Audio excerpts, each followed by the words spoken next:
Hey there, it's Tina Forsyth. So if you know me at all, you know that one of my favorite things in the world is when I find something that is so simple, so elegant, and yet so highly useful and important for you and your business, right? For you to be able to continue to grow and expand your business. And one of those things that I want to talk about today is your org chart, your organization chart. Do you have one yet in your business? And if you don't, I want to share with you really quickly why it's important to do so and the impact that this can have for you and your team and your growth, right? First and foremost, just to be clear on what an org chart is. Here's what ours looks like. I'm going to show you what ours looks like here too, right? It's essentially saying who is responsible for what role and who reports into who on the team. So let's break this down a little bit and talk about why this is so important.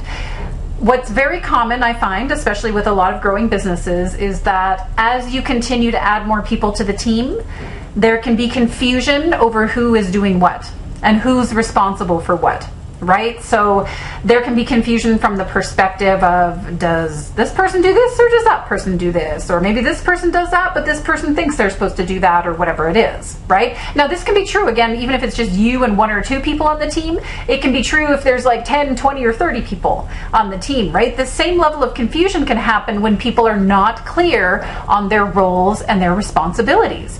This includes you as the CEO or as the head of the company, right? You need to be clear on your roles and responsibilities. Everybody else on your team needs to be crystal clear on their roles and responsibilities. And an org chart is one of the key ways that you can really help show and demonstrate that, right? Now, secondary too is who needs to be connected to who in the company. I know an experience that I've had. I remember one client in particular that I worked with years ago where she had a rather large team. And there was this scenario of like too many cooks in the kitchen at the same time, right? We would have a team meeting and everybody on the team would be in that meeting.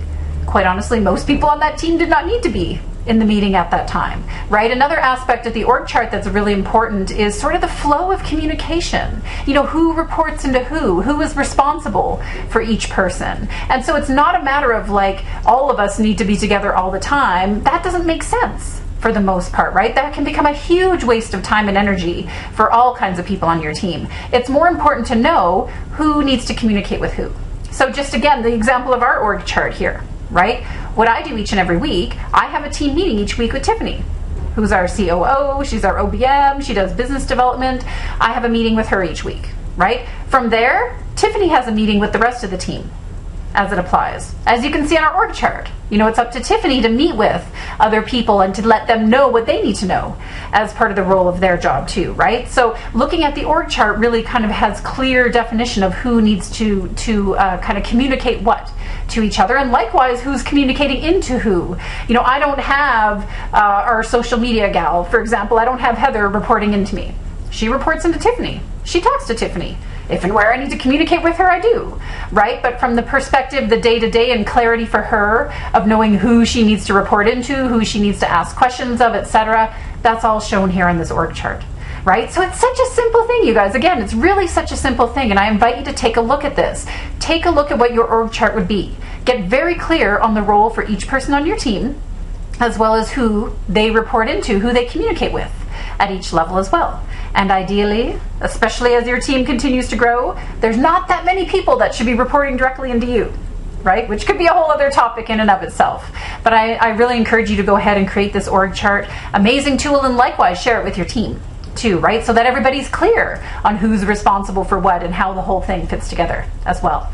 All right, until next time, it's Tina Forsyth. Take care. Bye now.